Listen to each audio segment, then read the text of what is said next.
A paz de Jesus e o amor de Maria. O homem que vamos começar a conhecer hoje se chama Moisés. E seu nome tem origem no hebraico Mosh, que provavelmente deriva do termo egípcio Mesu, que quer dizer criança ou filho. Moisés era um levita e nasceu numa época em que os hebreus eram mantidos escravos no Egito. E sob o temor do crescimento do povo hebreu, o faraó ordenou que toda criança do sexo masculino deveria ser sacrificada. Moisés é salvo pela filha do faraó e condicionado aos conhecimentos do povo egípcio durante 40 anos. Pode-se observar que as condições às quais o nascimento de Moisés estava submetido era de intensa opressão, o que vem a desenvolver características de liderança em Moisés.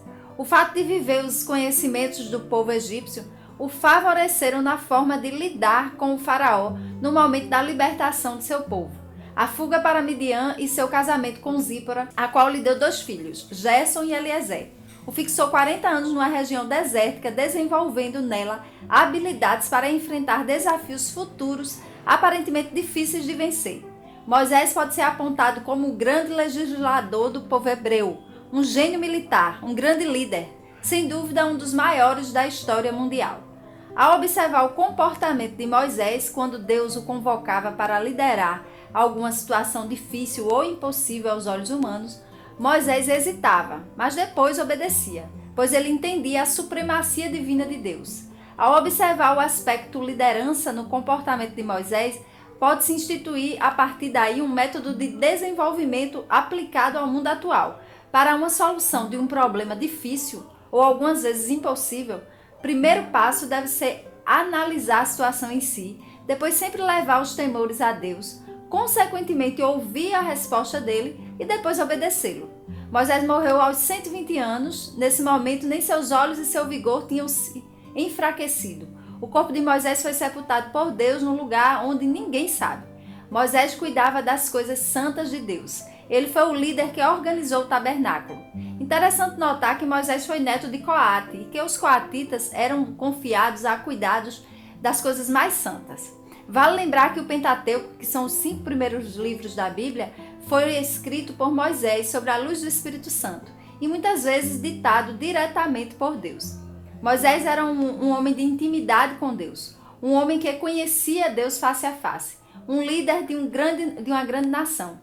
Livrou da servidão de uma nação de 2,5 milhões de pessoas, conduzindo-as a um país, organizou um sistema de jurisprudência que tem exercido um impacto duradouro sobre boa parte da civilização mundial. Então, o que podemos tirar da lição de hoje é que, ainda que pareça que algumas coisas demorem para nos acontecer, na verdade não está demorando. Tudo é um preparo de Deus. Vejamos, Moisés teve de ficar 40 anos na casa do faraó para conhecer tudo sobre o povo egípcio e seus costumes. Deus estava preparando-o para ele ser um grande líder. Não foi à toa que Moisés foi resgatado pela filha do faraó lá no rio, enquanto sua mãe foi obrigada a deixá-lo no rio para que ele não morresse. Mas tudo já fazia parte de um lindo sonho de Deus para o resgate do seu povo da terra dos egípcios. Moisés foi um instrumento nas mãos de Deus e, apesar de algumas vezes relutar e achar loucura algumas coisas que Deus o ordenava, ele foi fiel e obedeceu ao chamado do Senhor e por isso se tornou o grande líder daquela nação. Nação essa bem difícil de lidar e isso exigia de Moisés bastante paciência, mas isso ele tinha de sobra. A Bíblia diz que Moisés era o homem mais paciente da face da terra e pelo seu testemunho de vida e por tantas vezes ter intercedido a Deus por aquele povo, percebemos que o fato de ele ter o dom da paciência o deixou ainda mais preparado para essa grande missão. Moisés era um improvável, mas tornou-se um grande líder. E vamos conhecer esses detalhes e entender como Deus chama e capacita um escolhido seu. A partir da semana que vem, veremos esses aspectos tão importantes da personalidade de Moisés. Você não pode perder.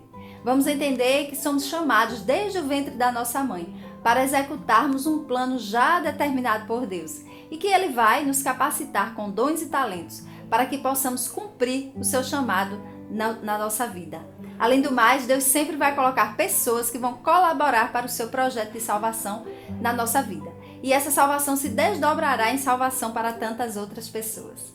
Basta nos lançarmos com confiança nos sonhos de Deus para nós e nos deixarmos guiar por toda palavra que saia da boca de Deus. As lutas serão grandes, mas a vitória será certa. Fique com essa palavra no seu coração para entender que Deus jamais irá mentir a seu respeito e a respeito de tudo que Ele quer operar em você e através de você. Números 23:19. Deus não é homem para mentir, nem alguém para se arrepender. Alguma vez prometeu sem cumprir? Por acaso falou e não executou? E semana que vem comigo aprender um pouco mais sobre Moisés e sobre os seus dons e talentos. Não deixa de compartilhar esse vídeo com as pessoas que você sabe que precisa ouvir, com as pessoas que você ama. Publica nos seus stories, manda para os grupos de WhatsApp e faz a evangelização acontecer junto comigo. Agora reza comigo essa oração. Que o teu amor vença em mim, Senhor, eu que nada sou, nada tenho, mas quero tudo em ti e contigo. E até quarta-feira, se Papai do Céu nos permitir.